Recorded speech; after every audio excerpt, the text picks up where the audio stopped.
नमस्कार, मैं प्रवीण गौतम। दोस्तों, वीडियो में बात करेंगे कि बिहार चुनाव के परिणाम को देखकर किस बड़े नेता ने भविष्य में तमाम राज्यों के चुनाव के बहिष्कार की मांग की है। विपक्षी नेताओं को सलाह दी है कि जब तक ज्ञानेश कुमार पद पर है तब तक चुनाव का बहिष्कार किया जाना चाहिए। क्या आरोप लगाया उन बड़े नेता ने। इसके अलावा तमाम पार्टियों के नेता बिहार के चुनाव परिणाम को लेकर क्या कहते हैं, विपक्षी नेता क्या कहते हैं और चुनाव आयोग को किस तरह टारगेट पर ले रहे हैं, क्या आरोप लगाए जा रहे हैं, क्या बिहार का चुनाव परिणाम पहले से ही तय हो चुका था। इसे लेकर बहुत सारे रिएक्शन सामने आए हैं। बारी बारी से सब नेताओं का रिएक्शन आपको दिखाएंगे। पहले बात करते आरजेडी की। आरजेडी ने यह पोस्टर शेयर किया है कि 200 कर दूं क्या। कहने का मतलब यह है कि ज्ञानेश कुमार जी की मर्जी है, कितनी सीटें भी जिता सकते हैं। यह आरोप एक तरह से विपक्षी नेता लगा रहे हैं। आरजेडी की प्रवक्ता कंचना यादव ने यह मीम टाइप शेयर किया है ज्ञानेश कुमार मुख्य चुनाव आयुक्त का। कंचना यादव कहती हैं 5 करोड़ वोटरों में से अभी तक 1 करोड़ वोटों की गिनती हुई है, लेकिन पहले ही यह घोषित कर दिया गया कि एनडीए जीत गया। दरअसल महागठबंधन के उम्मीदवार और कार्यकर्ताओं को काउंटिंग बूथ से भगाने का खेल चल रहा है। बिहार में बहार है, ज्ञानेश कुमार है। इसके बाद आरजेडी के समर्थक एक और सवाल उठाते हैं कि जब आरजेडी का सबसे ज्यादा वोट शेयर है तो सीटें आखिरकार इतनी कम कैसे रह गई। क्या लिखा जा रहा है, एसआईआर का असली मकसद यही था। आप डाटा देख सकते हैं। आरजेडी का वोट शेयर सबसे ज्यादा लेकिन सबसे कम सीट पे आगे है। भाजपा और जेडीयू का वोट शेयर आरजेडी से कम है लेकिन आरजेडी से 3 गुना सीट पे आगे है। एसआईआर में आरजेडी को कोर वोटर्स को टारगेट करके डिलीट किया गया है। आगे आरोप लगाया जा रहा है कि यह टारगेटेड रणनीति बूथ वाइज थी और इसका पूरा डाटा 2015 और 2020 के चुनाव से लेकर किया गया है। हमने चुनाव के दौरान कई ऐसे बूथ देखे जहां राजद के कोर वोटर्स बूथ से लौट रहे थे, ये बोलते हुए कि नाम कट गया है, लेकिन एक भी ऐसा केस नहीं देखा जहां किसी भाजपा या जेडीयू के वोटर्स ये कह रहे हों कि उनका नाम कट गया है। सिस्टम पे कंट्रोल आपका हो तो इस देश में क्या कुछ संभव नहीं है। तो आरजेडी के समर्थन में यह तर्क दिया जा रहा है कि बहुत सारी ऐसी शिकायतें मतदान के दौरान आई जहां विपक्ष के मतदाता शिकायत कर रहे थे कि हम वोट नहीं डाल पा रहे, लेकिन बीजेपी समर्थक कोई ऐसा कहता नजर नहीं आया। दोस्तों, यह सवाल उठाया है आरजेडी के समर्थकों ने। तो चुनाव आयोग पर सवाल उठाया जा रहा है कि क्या रणनीति के तहत वो डिलीट किए गए हैं। इस पूरे मामले को लेकर आम आदमी पार्टी के सांसद संजय सिंह कहते हैं, मैंने 3 महीने पहले ही कह दिया था कि बिहार का चुनाव हाईजैक हो चुका है। 80 लाख वोटों की चोरी के लिए ज्ञानेश कुमार को बधाई। तो संजय सिंह ने अपना एक इंटरव्यू शेयर किया। उन्होंने लगातार ये बोला था कि जो वोट डिलीट किए हैं, बिहार का चुनाव सेट कर दिया गया है। अब बिहार का चुनाव परिणाम आया है तो संजय सिंह कहते हैं कि मेरी बात सही साबित हुई। संजय सिंह के अलावा एसआईआर को लेकर अखिलेश यादव क्या कहते हैं। बिहार चुनाव के परिणाम को देखकर अखिलेश यादव ने पोस्ट किया और कहा, बिहार में जो खेल एसआईआर ने किया है वो पश्चिम बंगाल, तमिलनाडु, यूपी और बाकी जगह पर अब नहीं हो पाएगा, क्योंकि इस चुनावी साजिश का अब भांडाफोड़ हो चुका है। अब आगे हम ये खेल इनको नहीं खेलने देंगे। सीसीटीवी की तरह हमारा पीपीटीवी मतलब पीडीए प्रहरी चौकन्ना रहकर भाजपाई मंसूबों को नाकाम करेगा। भाजपा दल नहीं, छल है। अखिलेश यादव ने एसआईआर की तैयारी के लिए ऐलान किया था। यह ऐलान किया था कि हम पीडीए प्रहरी टीम बनाने जा रहे हैं जो एसआईआर का काम देखेगी। अगर कहीं शिकायत सामने आती है, कोई कोताही बरती जाती है तो चुनाव आयोग के सामने पुरजोर तरीके से मुद्दे को उठाया जाएगा।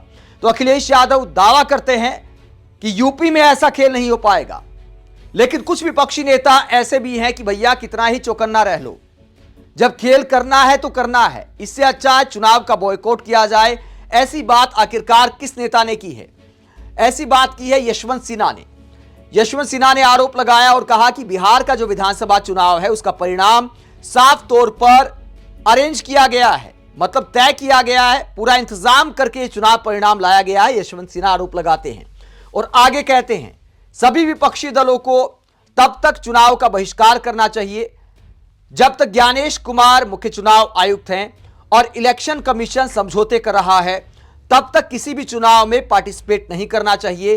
देश के वरिष्ठतम नेताओं में से एक यशवंत सिन्हा ये बात करते हैं जो वाजपेयी सरकार में कई बड़े मंत्रालय संभाल चुके हैं, पूर्व भाजपाई हैं और फिलहाल टीएमसी में हैं। यशवंत सिन्हा कहते हैं ऐसे चुनाव में पार्टिसिपेट करने का क्या फायदा जहां चुनाव अरेंज किए जा रहे हैं। विपक्षी दलों को इतिहासकार अशोक कुमार पांडे क्या सलाह देते हैं। अशोक कुमार पांडे कहते हैं सोशल मीडिया एक्टिविस्ट से काम नहीं चलेगा, ना ही हर चुनाव विपक्ष को जिताने वाले यूट्यूब चैनलों और एक्सपर्ट से। तो अशोक कुमार पांडे उन यूट्यूबर्स पर भी कटाक्ष करते हैं जो हर चुनाव विपक्ष को जिताते हैं, तो उन पर भी यहां पर अशोक कुमार पांडे ने कटाक्ष किया है।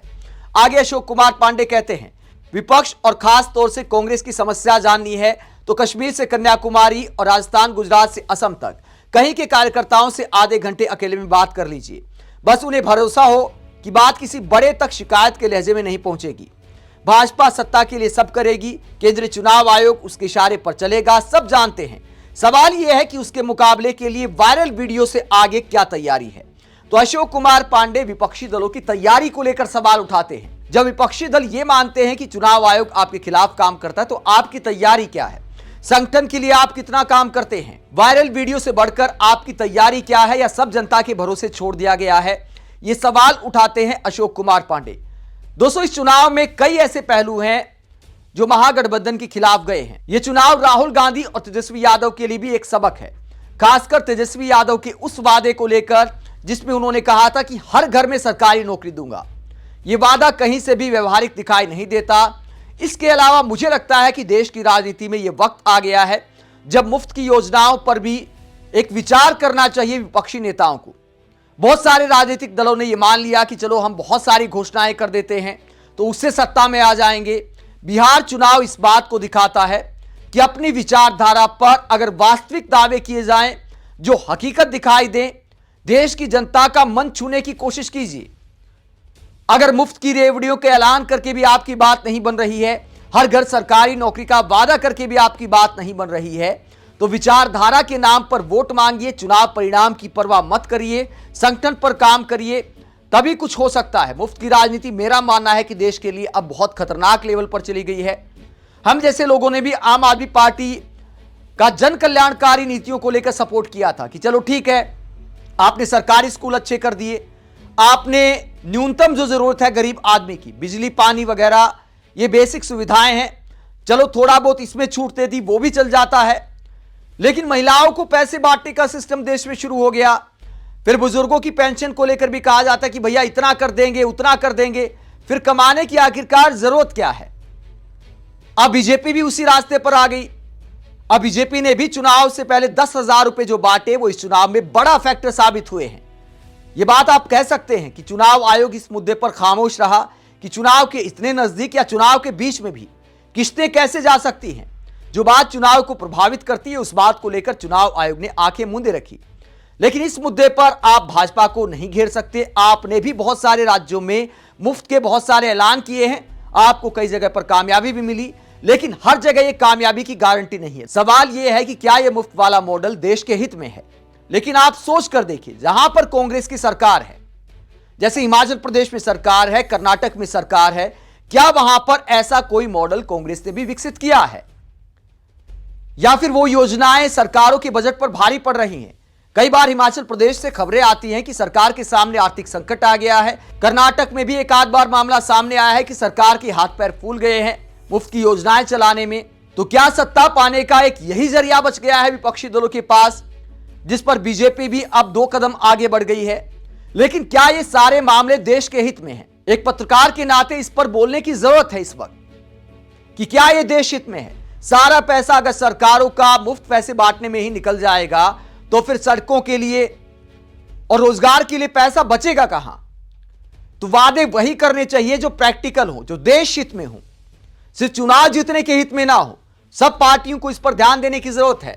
संकेत उपाध्याय मुफ्त की योजनाओं पर कटाक्ष करते हुए कहते हैं कि बिहार इलेक्शन में सबसे बड़ा विनर है 10,000 रुपए, जो कि एक बहुत बड़ा फैक्टर इस चुनाव में साबित हुआ। आप बिहार चुनाव परिणाम को लेकर क्या सोचते हैं? कमेंट बॉक्स पर अपनी राय जरूर दें। साथ ही चैनल को सब्सक्राइब भी करें। नमस्कार।